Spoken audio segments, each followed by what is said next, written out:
Hello and welcome to another episode of Boundless Body Radio. I'm your host, Casey Ruff, and today we have another amazing guest to introduce to you now. Josh Perry is a former professional BMX rider. Just as his professional career was blossoming at age 21, he discovered a tumor in his brain. 5 weeks later, he was back on his bike. After 2 more brain tumor diagnoses, he began researching health and nutrition. In 2015, he completed his training to be a holistic health coach. He is the founder of dailybrainstorms.com to share his story and passion with the world. He created the Josh Perry Foundation as his way to give back. He is the host of the fantastic podcast, The Gray Matters, which embraces both gray areas in life and the gray matter in the brain. Josh is passionate about coaching others to optimize their health and performance in every aspect of life. Josh Perry, welcome to the show.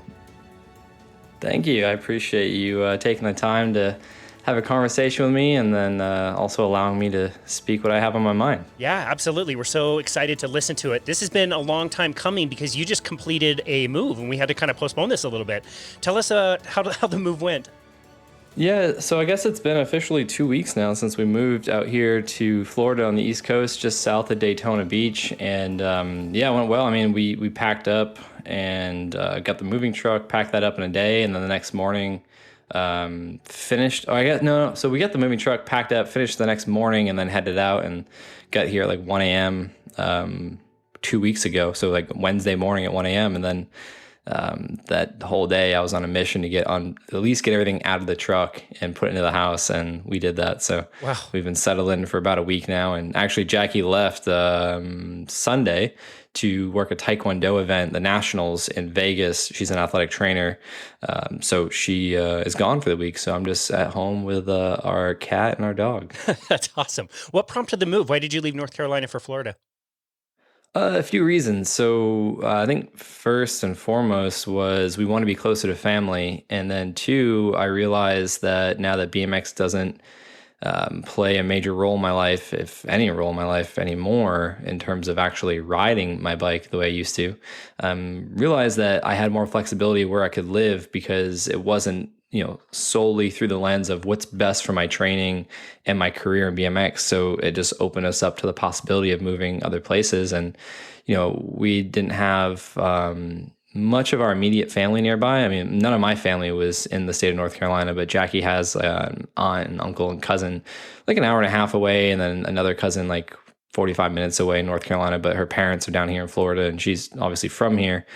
And that adding into the third piece of her leaving athletic training full-time at a private high school in Durham, North Carolina, to pursue her photography business full-time and then do like athletic training events, as a bonus or freelance type stuff. So it just, worked out to where we, wanted to move closer to family, be closer to the beach, allow her this time for her to focus on starting her business and me to just have the flexibility with how I run my business to go wherever and just to explore life out of North Carolina. Because I spent half my life where I'm from in Massachusetts and then the other half up until now in North Carolina with the focus of BMX. So now we're here in Florida and just starting the next chapter of our life. Her, watching her on her journey, exploring, entrepreneurship and passion and purpose behind what she does. Not that she wasn't about athletic training, but just there's a lot more opportunity for her to grow, to create the ideal life she wants to on her own terms. And it's just fun to be able to support her, watch her on that journey while, I'm doing my thing, and to be closer to family, and gives my dad and my stepmom up north a good reason to get to Florida to escape the cold weather. That's great. Sounds like you guys make a really good team. I really want to ask you a question that I ask all the cyclists that come on this show. What is so special about a bicycle? There's something different about a bicycle that makes it really special. And to you, what is that thing? I think what stands out, what first comes to mind about why a bike was so special to me was because it started out as a form of transportation, just kind of freedom to get around through the neighborhood to my friend's house, which obviously led me to going to the skate parks and stuff like that. But I think on a deeper level, it was an avenue I felt like was the only avenue I had as a young boy and moving into my younger years as an adult, where I could freely express myself authentically. And I gained a lot of confidence through developing the skill on my bike. And it just felt all that to say, like the word that summarizes everything is just a freedom, like a sense of freedom to be me in my own unique way and not have, any suppression of my expression of who I was. And then, of course, as I got into competition, which is an interesting area I've dove into trying to understand my past programming, leading me into a place of judgment as a career with former insecurities growing up. But it was a place for me to express myself freely. And then, of course, as I got better and wanted to produce better quality contest runs or video parts, or promote my sponsors and things like that, then of course the insecurities came and the self-judgment and worry and doubt. But even through all of it, it was like my place of confidence. It was my place of mastery. It was my place, what I used to refer to as the only place I could block out anything going on in my life and free myself from concern by being on that bike. So in short, it started out with fun and means of transportation before I could drive, and then it just turned into this place where I could express myself fully, and then that just led into the addiction to progression and the delayed gratification. Like, I didn't understand that term back then, but like just working for something and being so hungry to create something or accomplish something, and then the amount of times you fall down and how painful it is, literally, physically, and then mentally, of course, and emotionally, literally blood, sweat, and tears. Like that phrase, I mean, that was BMX, but to accomplish something you set out to do, which could take a day or could take sometimes years, that sense of gratification and success was just addicting. And then the level of progression, which I think is what every human being craves at the end of the day, is momentum, like feeling like you're moving forward, you're striving towards something. It just took over, and then it just obviously became big aspect of my life, like the sole focus of my life, which led me to dropping out of high school, leaving my family at 17, moving 14 hours south to North Carolina to pursue that path. And then it just obviously, led into other areas of my life in terms of it literally and figuratively saving my life. But yeah, it started out with just something fun and interesting to do. I played school sports and I was good at them, and I just wasn't as interested in it as I was with action sports. And then when BMX came along, it just grabbed me, and it just kept going. So wow. There's so many aspects. It's just kind of hard to answer that question because there's so many things that stand out about its interest and how it developed, being an adult now reflecting. But the main thing was just fun, freedom to travel around, get around my friends, and then just freedom of self-expression. Wow. I want to talk about that spot in North Carolina. There's always like some town in like the Dominican Republic where like a ton of professional baseball players come from, or like some little place in Canada where like 4 or 5 professional hockey players come from. What was it about that spot in North Carolina? Everybody was there, it seems like. Yeah, so Greenville, North Carolina, it's home to East Carolina University. Sports Illustrated labeled it as Pro Town USA after it being recognized as the BMX hub at the time. And I guess so there is a documentary film about it that I had a couple clips in, just talking about my experience there, and a couple of riding clips, which was, phenomenal to be a part of that film. But they called it Pro Town USA, and the film itself, and it just summarized the answer to your question. And just on a surface level, long story short, Dave Mira, who was known as like the Michael Jordan of BMX, he was the guy that put BMX on the map, that paved the way for people like myself, and really brought the athleticism and sportsmanship and sponsorship and things like that to the next level. If not, put it like, I guess what he was known for too in BMX was like putting a full run together as like a sport, and treated it like a sport, and treated himself like an athlete, which is what I think gave BMX the recognition of other sports and just put it to the next level. But his older brother moved out there to follow his girlfriend at the time, who went to East Carolina University, and discovered a local skate bike park, an action sports park outside called JC Park, that's still there today.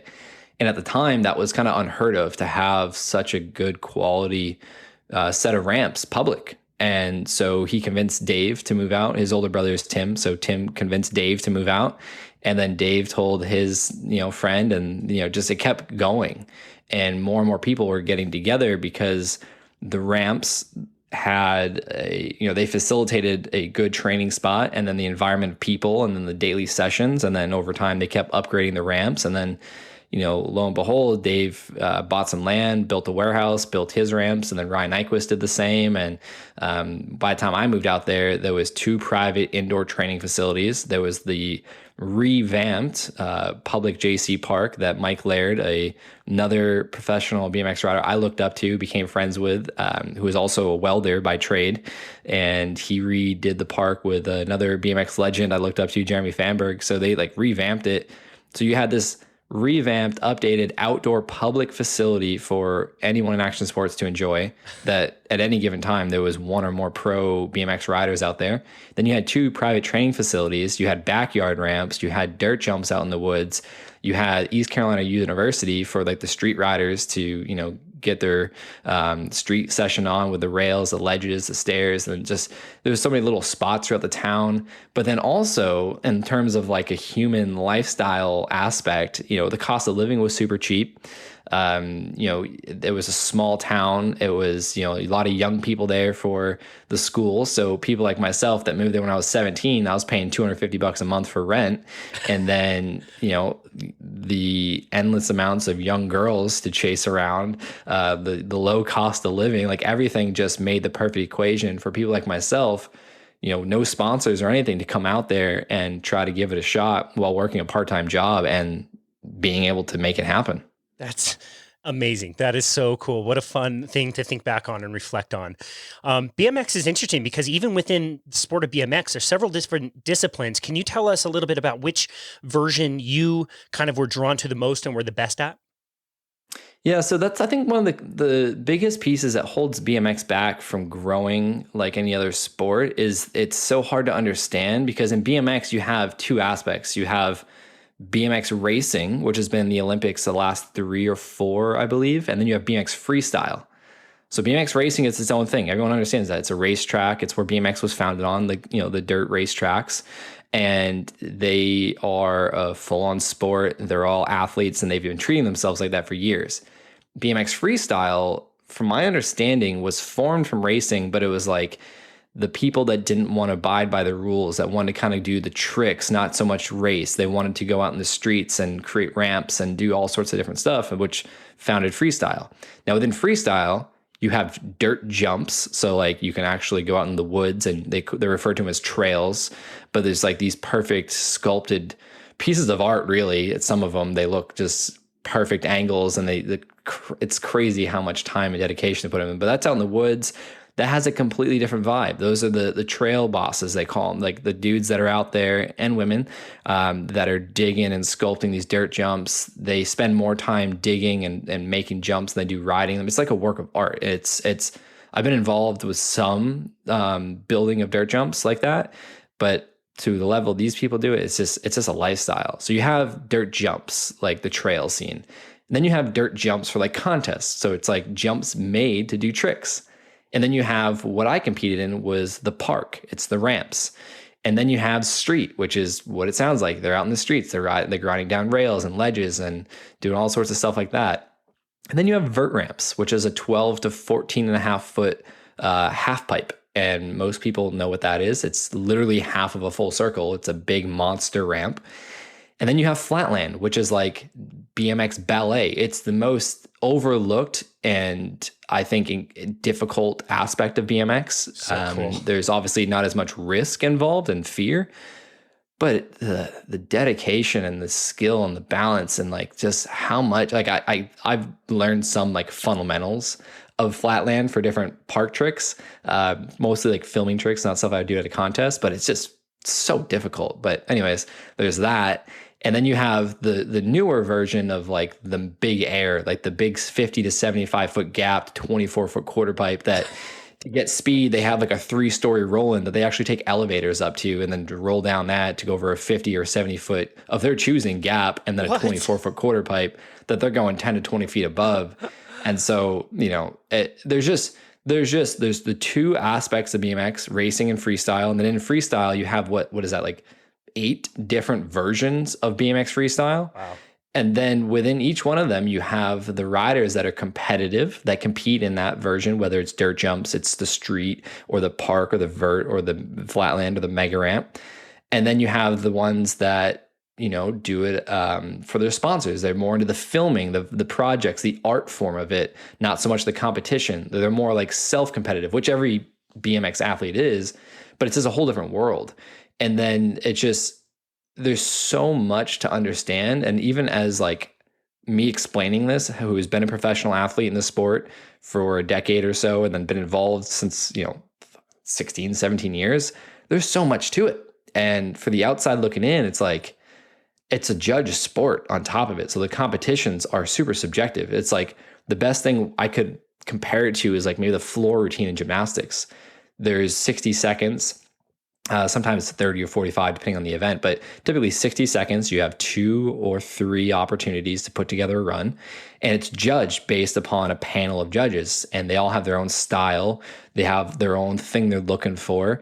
And the variety of 2 people doing the same trick could be, the difference of scoring could be how high the person went compared to the other person, the style they had, the finesse, how they landed, how they looked while they were doing it, and then how they led into the next trick. So there's just so many aspects of it that I find confuses people to be like, well, they all did the same trick, but why did that guy win?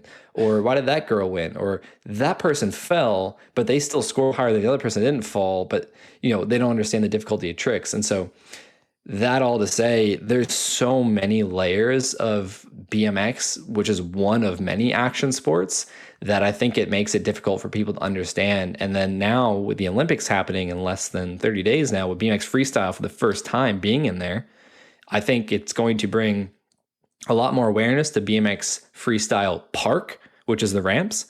And hopefully that gets a lot more brands involved to support the athletes, to put on events, media coverage, and give more of the athletes an opportunity. But I think what's going to help is the announcers. Hopefully they pick some phenomenal announcers, which is plenty out there. I just don't know how they're working that with the Olympics, but that can distill what people are watching and allow them to try to understand what's happening. And hopefully that'll help progress the sport forward.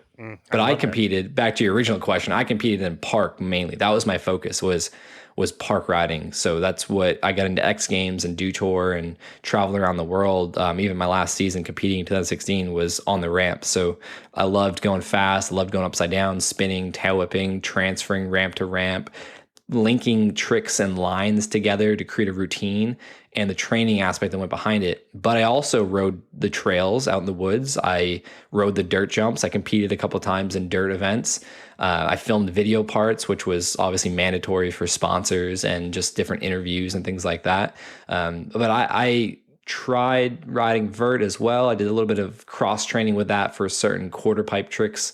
And I just loved riding my bike ultimately. But what I focused on, what really inspired me with BMX, was seeing people like Dave Muir and Ryan Nyquist competing at X Games, and like Scotty Kramer, and doing the back flips, the double flips, tail whips, 720s. Like I just love that. And that's what I had access to where I was from. Being on Cape Cod, we had a local park, a couple of them when I was growing up. But street riding out there, it's pretty flat, and there's not so many stairs or rails, stuff like that. So I gravitated more towards the ramps, try to build some dirt jumps, but Cape Cod, it's a lot of sand. So I wasn't introduced to proper dirt jumps till later on. So I just fell in love with the BMX freestyle park aspect. And that's what I created a career out of, competing in. So cool. Yeah, that's so cool. And so you get onto the pro scene, work your way up a little bit. You get your first victory. I believe it was your first victory. And then you had a bit of bad health news after that we mentioned in the intro. Can you talk us through kind of what that was like? Yeah, so it was April 2009. I won my first pro contest, one of the bigger events they had back then. Not quite X Games or Do Tour level, but it was a big event that everyone tried to go to. And then after the contest, I landed a trick for the first time that I actually came up with that won me a brand new Harley Davidson. And that got me the invite to X Games. That was my second year, I believe, competing on the Do Action Sports Tour back then, which is no longer around for BMX. But that's like kind of what put my name out on the map further, I'd say, because a couple years prior, I entered a video contest that a bike sponsor or a bike brand put out to gain a sponsorship, and I made top 10. And back then in 2007, I believe it was, there like YouTube was just coming out and being big, but content and social media wasn't really a thing. And there were the BMX website, vitalbmx.com, and the brand Haro Bikes. They came together to put out this video entry contest, and then the top 10 were flown out to Greenville, North Carolina to train for 2 or 3 days with Ryan Nyquist, Rob Darden, and Colin McKay, who were the top 3 Haro Bike professional athletes. And we basically filmed a reality show with all of us competing essentially for one spot. And then the winner was picked at the end. And then myself and a bunch of other riders got on the amateur version of the sponsorship. And that's kind of what put all of our names out there. But then fast forwarding 2 years later, winning that contest is what really put my name out into the forefront of people's awareness, because I was kind of like the not even the underdog. I was the unexpected that came out of nowhere, and then all of a sudden won this contest. Who the winner of it from the year prior, I believe, who was one of the most known athletes in BMX for winning, besides Dave Mira, he got second place. And I got first. And Wow. and then I won the best trick contest as well, and never been done trick in competition. And so that just put me into a lot of momentum throughout the 2009 season. And then 2010, March 2010, trying a new trick for the first time on a real ramp outside of the foam pit to make sure I work out the kinks for the same contest coming up in April of 2010. And that trick went wrong, resulted in concussion and an MRI. Now, the interesting thing about this MRI was throughout the course of the year prior, I've been going in complaining of headaches, migraines, vision loss, vomiting, nausea, all these things, and asking for a scan of my brain, X-ray, CAT scan, MRI, something. I didn't know at the time. I know now the difference between all of them and what they're important for and what they can and can't see. But I was like, hey, there's something wrong with me. And they kept judging me by my cover. They kept saying, you're young, you're in shape, you're healthy, blood work doesn't show anything, you just have headaches, here's some pain pills, come back if you need more. Lo and behold, I didn't have a pain pill deficiency, because fast forwarding to March 2010, when I hit my head, had to get MRI now, they found a massive brain tumor. They didn't find any swelling besides where the tumor location was with pressure or bleeding, like a TBI. They found a brain tumor. And that's what started my journey into auditing really every aspect of my being and how I could optimize it to be better on my bike, which really helped me, hone in on nutrition, exercise, mindset, and apply that. And I came back stronger than ever. But yeah, it was that crash that led to the MRI that saved my life. And something I love sharing is like, damn, man, like if I didn't fall and hit my head, I'd be dead today. Wow, that's so crazy. What a cool opportunity, taking a challenge like that and learning from it, being better from it. Did you ever feel like you hit like a rock bottom where you were feeling like hopeless? Yeah, so from diagnosis to surgery was about a week and a half. I forget exactly. I'd have to go back and look at the paperwork, but the diagnosis may have been into April, because April 16th was my surgery. So I forget the time frame of like hitting my head maybe at the end of March, and then not getting the diagnosis to early April, whatever it was. But the first couple days, like instantly, the way it was described to me was, one, I was by myself because I was living in North Carolina by myself with my friends, and two, I thought I was just going in to be told, yeah, stay off your bike another week or two, from typical protocol of concussions. And so the way it was described to me was, when the doctor came in, he said that there was something abnormal with the scan. And I was like, damn, like I know, like I fall asleep in MRI machine. I can fall asleep really easily, and I twitch when I'm falling asleep. So I was like, oh, did I move? Because I know if you move, the images don't come out clearly and you have to redo them. And he said, no, like the images came out clear, but there's something in your brain that shouldn't be there. And I remember laughing out loud, being like, well, what do you mean? I can't put anything in my brain. So what are you saying? And then he went on to say, well, this time we don't know if it's benign or cancerous, but we do know that the mass that's in your brain needs to be taken out if you want a shot at living. And by the way, you'll probably never be able to ride your bike again, or at least at the level what you do today. Wow. And all I heard was cancer, never going to ride your bike again, you may die. And that's what I took on as my belief in that situation was, I'm going to die. And so throughout the week and a half, I started to understand other people have overcome challenges. And my mom to this day is alive, healthy and well, but for 10 plus years, she battled colon cancer. She hid it from me for quite a bit, at least the severity of it, from my comprehension as a 17-year-old leaving to pursue my dream, because that was her dream, to see me pursuing mine and being, happy. But I remember, I'm a part of my mom, and she overcame this. I have that same courage and strength that she installed in me. And then learning about Lance Armstrong's story at the time, which I just went and rewatched his 30 for 30 yesterday. So and good. 2010 was around the time where a lot of his doping lies were coming out. And then, or I think he retired in 2010. Then 2012, which is relevant to the second diagnosis I went through, was when he came out and talked about it, something like that. But the timeline was super transparent as far as like what path I was on in terms of like negativity. But regardless, he was a model of success to me. He was an inspiration as far as here's someone that looks a little like me from this country doing something that I'm doing on a bike, a little different objective, but went through brain, lung, and testicular cancer and came back. Regardless of how people think he went about it and if it was justified because everyone else was cheating with doping and this and that or not, to get back to the level of competition he did with or without performance enhancing drugs was phenomenal. The reason I can say that confidently today is because one, I went through a brain surgery, and two, I didn't have chemo. He had chemo, and I know what that does to someone's body.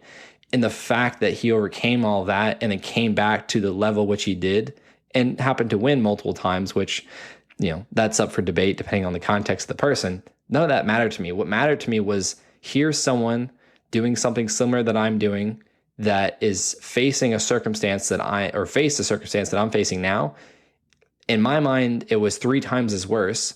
Not even to mention, at the time, I didn't know if what I had was cancer or benign, which we found out later was benign. But that person overcame it and they got back to doing what they loved. So there was a shift in my focus. And so rather than focusing on what if I don't wake up one day, I started to focus on, well, that person did it. What do I want? I started focusing on what I wanted and what I was going to do when I got out of surgery. And that was going to be the best version of myself. I was going to do everything I could to continue living my dream and progress. And that's what I did. Wow. You and I share that. He will always be a special athlete to me. When the Live Strong stuff was kind of getting big, my mom was given about 3 months to live. She'd already battled cancer for about 4 to 5 years, and I was out of the country. I was in Brazil for 2 years.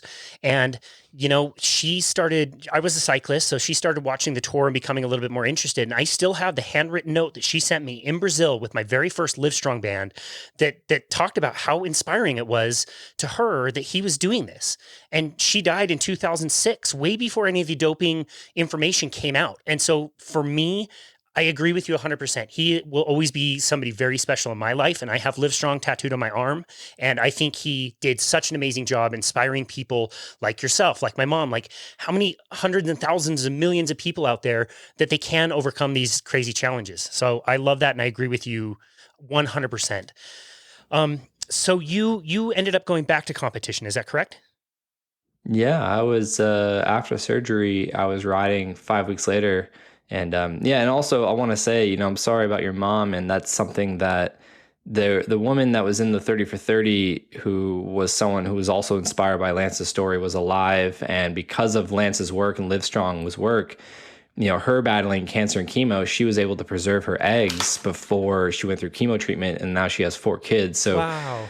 that's what, when people are like, oh no, he cheated, like how could you like someone like that, like I'll never forgive him, they hate on him. It's like, man, like he was 20, 21, like, and after listening to many of his interviews and reading his books, like to have no one in your life really telling you no, to have a whole economy built around your name that you're employing people and then you have all this money and power, and to have that ego boosted to that level, and then you have a foundation riding on that, saving lives, transforming lives, raising tons of money. Like the whole Nike story around they made what 5 million of those yellow wristbands, sold them for $1 and gave all that, like that's $5 million that wasn't there. But then that woman's story of him sharing something, and this is part of probably why I share so openly, but how he was preserving his sperm because, he had to obviously have one testicle removed and then chemo.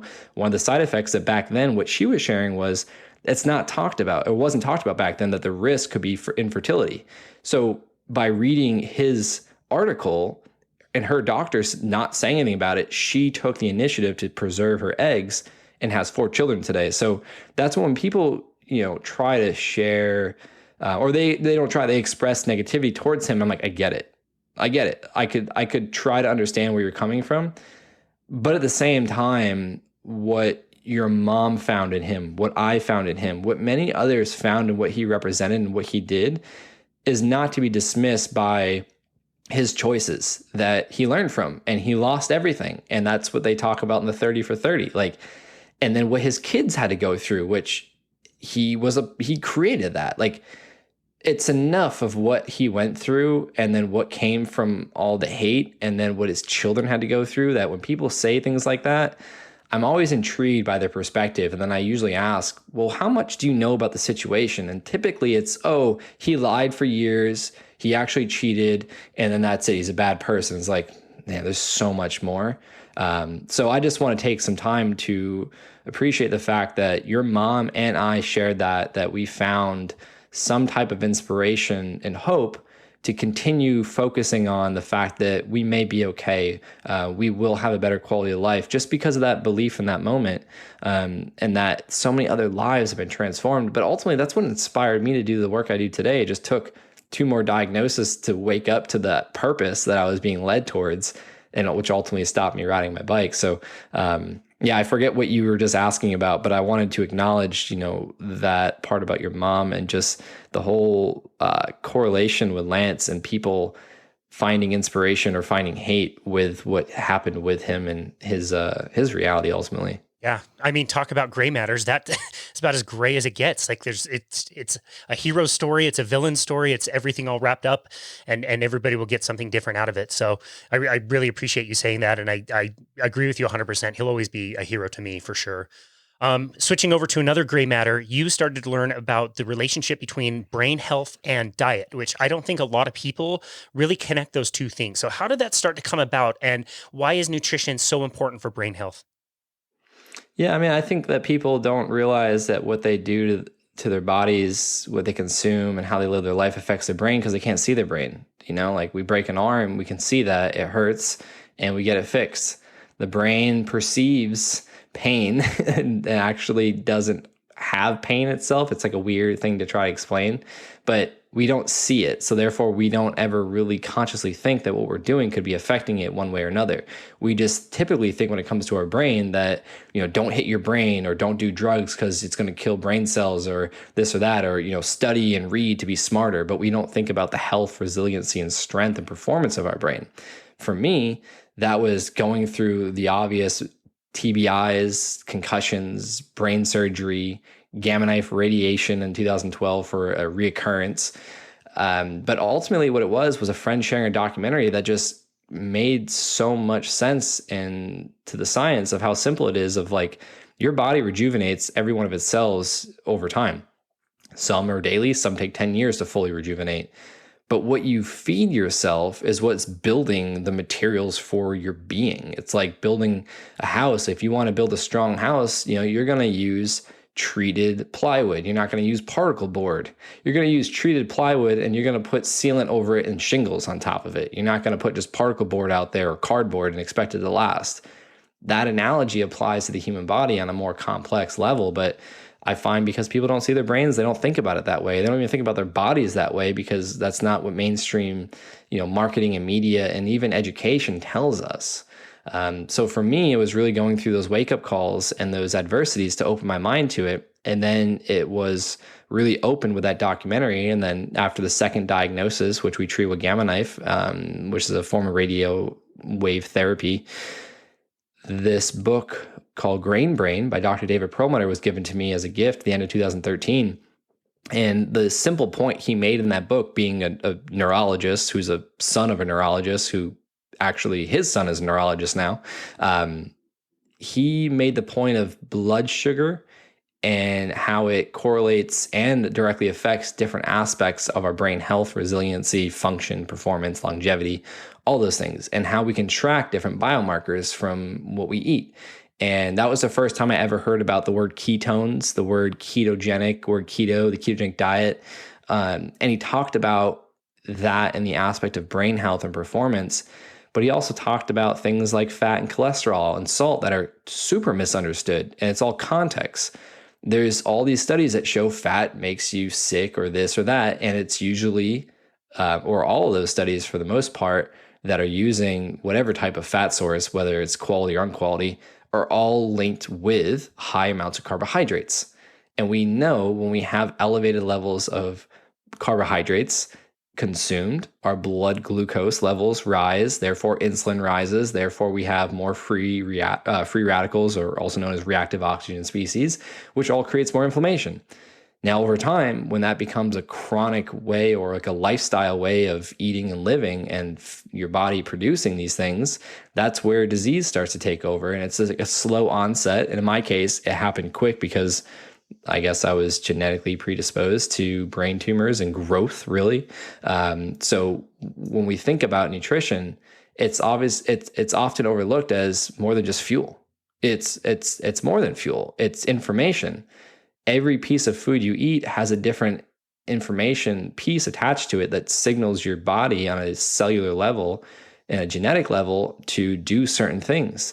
And we can, this is the study of gene expression called epigenetics. We can influence our gene expression, which I think it's been known now 70-75% of our genetic makeup can be expressed one way or another. It's not just fixed, with diet, with mindset, with lifestyle, with movement. And so it was that book and how eloquently and simply he put these pieces of the puzzle together that just clicked for me. And so I did my best to implement everything he said. And then, I obviously got great results. I felt better. I looked better. I was thinking clearly. I was having little to no digestive issues anymore. And then it was 2017 where a third brain tumor diagnosis was found or came about. And my education in this world of metabolic health, that's the best way to summarize it, like nutrition and health and all that. It's like metabolically, what is it doing? Because that's what's triggering all these other cascade of events. The word epigenetics and keto came so profoundly because this third diagnosis, they told me the reason they thought I was having these reoccurrences was a genetic component, like some kink in my DNA that was creating this expression genetically. And I remembered, all right, well, Dr. Perlmutter talked about ketones having powerful signaling abilities, epigenetically, and we can control the degree of inflammation with diet. We can do all sorts of things, and with eating carbohydrates, we increase our glucose, which increases insulin, which promotes growth. It's called insulin growth factor, is one of the molecules or whatever it's called. So I put these things together and I was like, man, okay, eating carbohydrates promotes insulin, which promotes growth. Epigenetics, I think it's a genetic, thing here. Ketones have, powerful, positive epigenetic factors to them. Okay, let's get serious about this. I was, tracking my macros back then, but because I was an athlete, I thought I needed X amount of carbohydrates a day. So I did more research on that, found that was false under the context of keto adaptation or fat adaptation on a cellular level, which takes weeks to apply. So I was like, all right, we're tracking my macros. Let's just audit some things. Let's just critique some things. Let's decrease the carbohydrate intake. Let's start testing my blood for glucose and ketones, see where the changes need to be made. And then let's increase my fat intake a little bit more as I get more and more fat adapted to make up for the lack of fuel deficit. So removing carbohydrates for easy fuel, we need to replace that. the way the body works is it takes time to be able to switch to that fuel source. We're like hybrid machines. It just takes some time for essentially for the body to get the instructions to burn fat for fuel. So I started just doing all these things and changing things and educating myself more, and got really passionate about the ketogenic diet, and started over time supplementing exogenous ketones, because we know with research that the brain prefers ketones for fuel, so much so that even in the presence of glucose, the brain will utilize ketones before carbohydrates or glucose. That's right. Same with the heart. They perform more efficiently. They use less oxygen per molecule. They produce less free radicals per molecule. And they're like solar energy compared to gasoline in a fire or sticks and pine needles on a fire. So I just put all these pieces together, and I was like, man, there's something to this. I've actually got to hang out a couple times with Dr. Perlmutter, talk with him, and a bunch of other thought leaders in the space, Dr. Dom D'Agostino, Dave Asprey, Dr. Amen. I've done some work with all of them, and Dr. Ryan Lowry. Like I took the same path in BMX with the metabolic health and brain health aspect of this world. But ultimately where this story is going is I got that information with the third diagnosis. I recalled all the things I was learning, especially from Dr. Perlmutter's book, Grain Brain. I started lowering my carb intake. I upped my fat intake. I started introducing fasting and MCT oil and powder. Later on down the road, implemented exogenous ketones. And then for 2 years, scans showed no progression. And I kept doing that, and I, was really excited about it. And that's really what led me to becoming passionate, even more so, about communicating these complex topics and distilling them into be simple, practical things. And I know what I was just sharing a minute ago was kind of probably over some people's heads, even though I was trying to do it, explain it simply and quickly. But that's why I do all the things I do, is because I want people to understand it's a lot simpler than it sounds. It just may take a conversation or two to, understand the basics, but there's plenty of free resources. And I want to be one of those resources to help people, because by me doing what I do and implementing the things I have, which allowed me to share from personal experience, I've helped people, go from 3 to 5 seizures a day to a friend of mine who worked with me, started out as a client of mine, now good friends. He just posted about 600 days free of seizure now. And that was to avoid a third brain surgery to remove more brain matter, because his surgeon thought that's what was causing the seizures. But we know that ketones have powerful anti-seizure effects, because that's how it was founded. The ketones were found on accident in 1920s or 30s when they were fasting children with epilepsy, and they noticed their seizures were going away, but then they were finding these molecules in the blood. And so the ketogenic diet was founded upon that understanding, with adding protein to the mix in different ratios. So that way they weren't starving, but they were in a fasted state, so to speak, because when you don't have carbs introduced to the body, the glycogen stores, which are stored carbs in your liver and muscles, deplete. And then the body's forced to look at fat for fuel, because we're hybrid machines. And with that fat metabolism in abundance comes ketones, which can be used for energy. And so there's so much information about this way of living and eating that I want to be a vessel of sharing that, because it wasn't easy for me to find. It's not mainstream. It goes against standard of care, which the pharmaceutical companies and big food companies have taken over because it's profitable.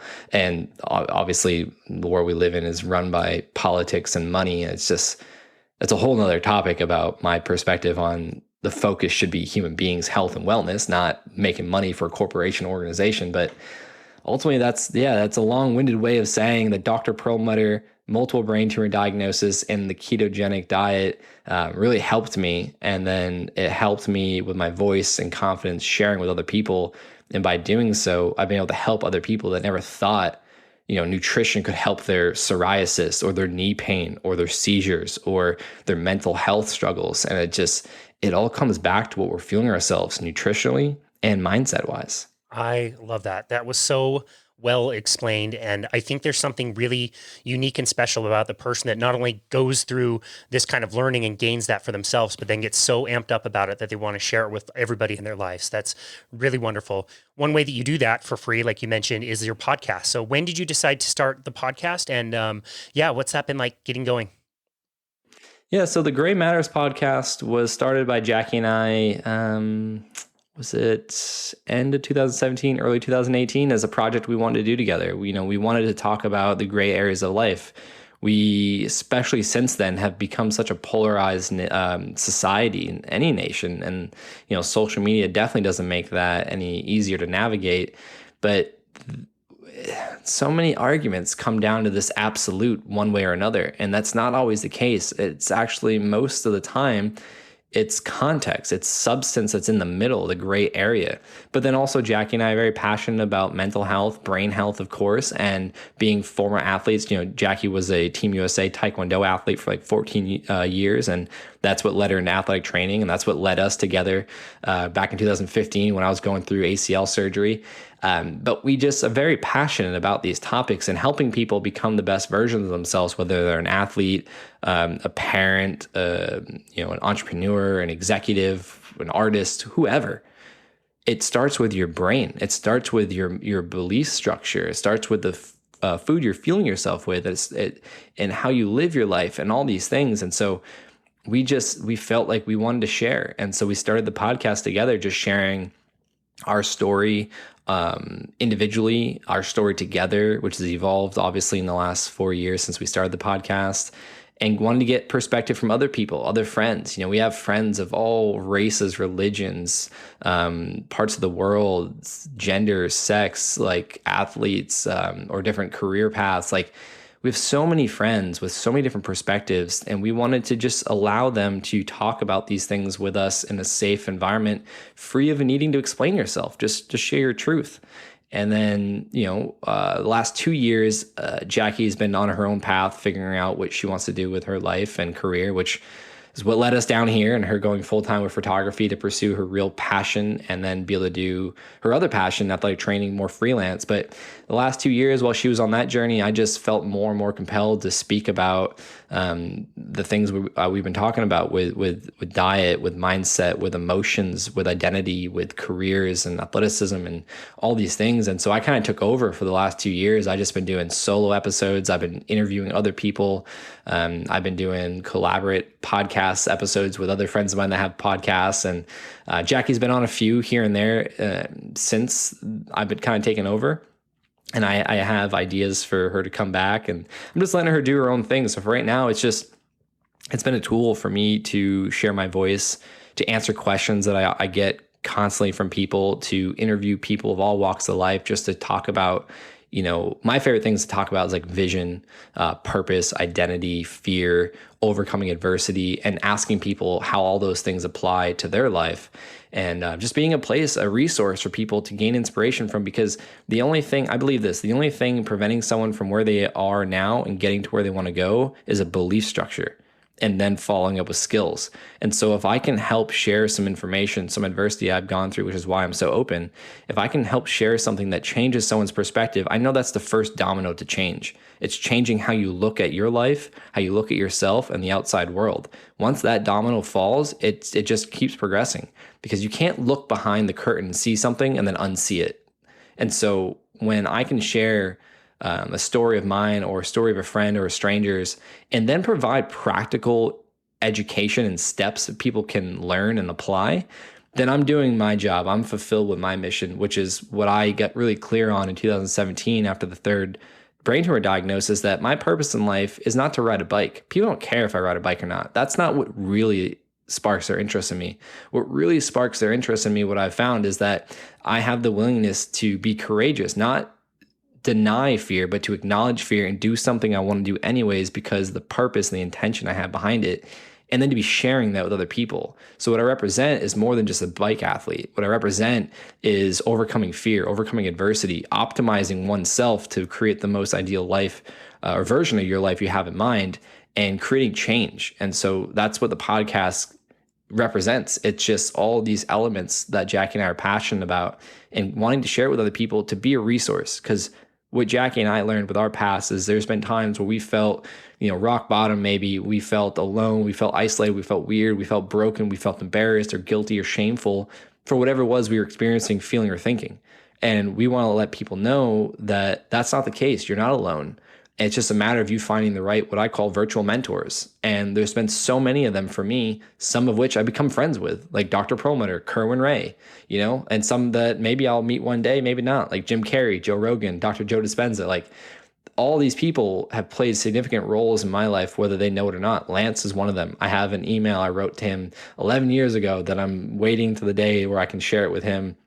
Probably add a lot more context to it today, but just to be able to provide that for other people, because what it did for me, it installed a belief that I could do something that many people doubted, whether they said it or not, and that I felt like I doubted that I could do it at the time until I learned about someone else doing it. And that's what I want to do, and that's what the Gray Matters podcast represents, is stories of people doing things that other people want to do, not feeling alone, and being a support system to those people. I love that. You do that so effectively through the show.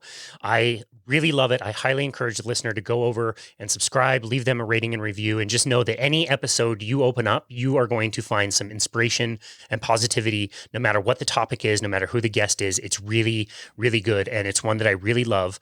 I think a lot of people would, do what I did and watch some of the videos of you doing these crazy tricks, flipping through the air.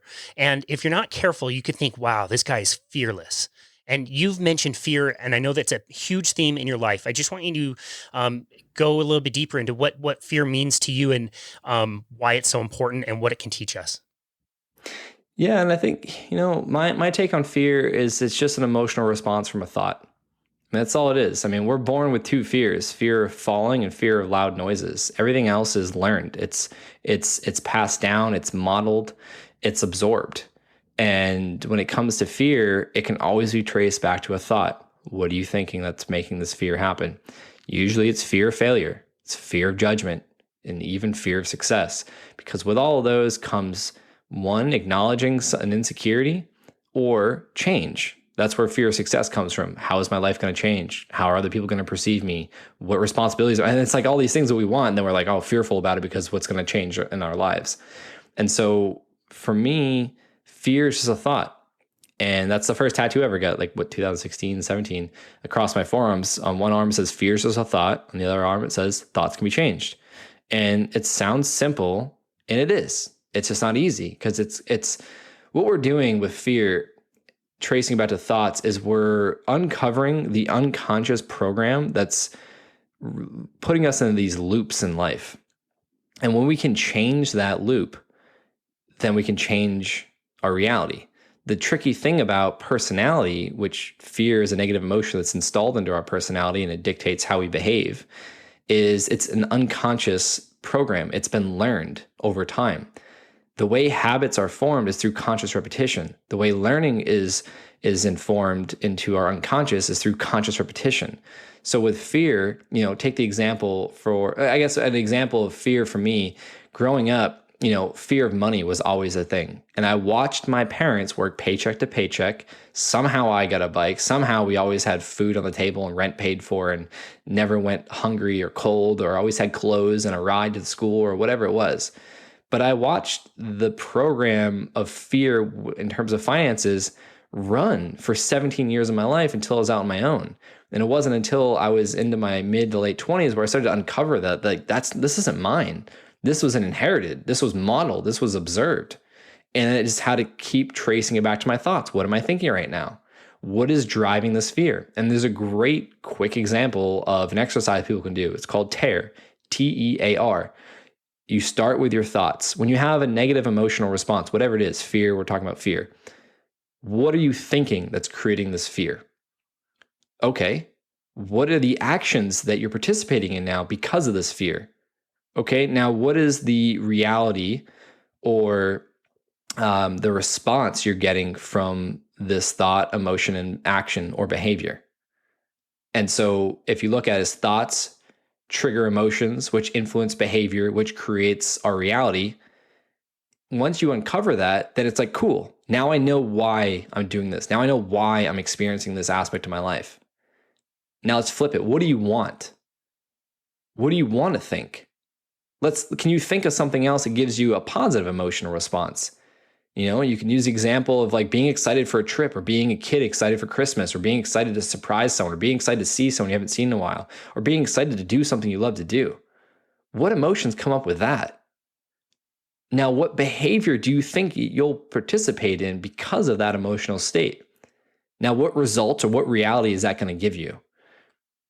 It starts there, because now you're aware, you create an action plan to change it, and then through conscious repetition, can you rewire that part of your brain that is that program running to where you're no longer running off of fear, you're running off of gratitude, abundance, love. And for me, I realized that most of my, I think up until 25, 26, when I finally realized this, most of that time, if not all that time, especially my success in BMX, was fueled by anger and spite to prove people wrong.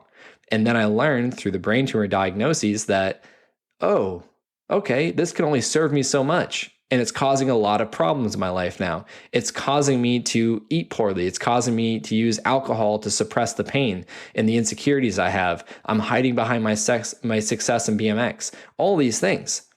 Now, after almost losing my life and literally dying on the flat ground of the contest a year after brain surgery, which is crazy to think about, 2011, wow. I learned, okay, I can change how I fuel myself, literally and figuratively, I guess, nutritionally and mentally. And I decided to switch to being grateful for the opportunity I have to see another day, to be grateful to change what tomorrow looks like for me, what next year looks like for me, to be grateful to be able to share these things with other people to prevent something catastrophic happening in their life, to be grateful to be alive. Like shit, my mentor and hero and friend, Dave Muir, took his life in 2016. 2 years later, my brother passed away the same manner, my younger brother. And so for me to understand that I'm here and I'm here for a reason, which is the reason I made up. I don't know if it's true or not, but human beings were meaning-making machines. There is no right or wrong. It is what it is, and we decide that. I made the meaning out of all these things and why I'm still alive, that I need to contribute to others. And I can't do that from fear and anger and guilt and shame and spite. I need to do that from gratitude. I need to do that from love. I need to do that from abundance and fulfillment and purpose and passion. And that's why I do what I do today. That's why I haven't ridden my BMX bike in 16 months, was because of the identity challenge I had to go through. I had to overcome who I believed I was and who I was programming myself for years as, the BMX athlete. And I had to get rid of that gap of how I felt inside, that I'm much more than a BMX athlete, and what other people perceive me as the BMX athlete. I had to rewrite my story. But it took me years of conscious repetition and reminders to change that system. So going back to the tear method, it's very simple. The challenging part about it, like, that's easy to do that. The hard part, the challenging part rather, not hard, it's challenging, is to catch yourself. It's to catch yourself either before, in the moment, or after. It doesn't matter. It's just to catch yourself with those old loops, those old programs. And then in that moment, whether it was after the fact, to say, what could I have done differently? What do I want to do differently? And how will that impact my life? Because when you can do that, you're changing the way your brain works to where you're going to get to the point where you catch yourself in your mind. Like, it's like you're pausing reality and you're catching yourself about to say something and you're like, oh, I'm not going to say that. And then that's how change actually occurs. And it works the same way with behavior and emotions. And it's the shit I have to remind myself every day of. Like, I mean, I'm facing a second brain surgery 11 years later in a couple months now. And it's like more relevant than ever because I have to practice these things. Well, I don't have to. It's just what I want to do. And I know I must if I want to be in the state I am today of confidence, of love, and thinking about other people. Like, of all things to be going through a brain surgery and to be thinking about other people, like, that's what's on my mind. I'm thinking about, I had to work through this too. This was a bit of a challenge a couple weeks ago, but like, I felt like a burden to other people that care about me. Because in my mind, it's easier for me to go through the shit than to be someone on the outside not knowing what they can do or not being able to do anything.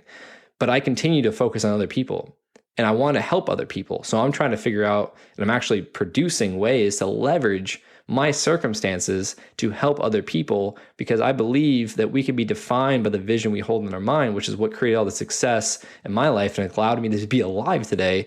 I believe that's the only difference that people have to understand. It's just like, you are not your circumstances. You don't have to be defined by your circumstances. You don't have to be defined by your past. You don't have to be defined by what you do. You define who you are. And who you define yourself as is going to dictate your thoughts, your emotions, your behavior, and it's ultimately going to create your reality. The thing is, your reality is not fixed. Your destiny is not fixed. It's your habits that create it. You choose what habits you want to create. And one of my favorite quotes is, you don't choose your destiny. You choose your habits. Your habits create your destiny. And so coming back to fear, it's just one of my favorite things to talk about, because I think it's the number one thing holding people back from doing what they want in life, whether that be overcoming a health challenge, that be starting a business, that be going all in on their dream, that be fulfilling a passion, that asking someone on a date, that asking for promotion, that giving a talk, that making a change in their life. It comes back to fear. And it always comes back to a thought that you are probably unaware of, that takes either you doing this work, or having a friend, or hiring a coach, or finding someone to support you by asking those challenging questions, and you being open enough to acknowledge this thought that usually society gave to me or my parents gave to me is not serving me, because it's creating this emotional state, which is creating this behavior, which is not helping me get to where I want, which is creating this reality that I dislike. So if you can use that TEAR method and then create an action plan of conscious repetition, even if you do something that you don't want to do, you catch yourself, oh shit, I did that. I should have done that. Or I don't want to do that. What could I do next time? That's going to create more of an inspiration for your brain to think about that event that happens next time, to where usually you would have yelled at someone. Next time that happens, you're like, oh, I feel myself getting triggered. Do I want to yell? Or do I want to respond with a question or walk away?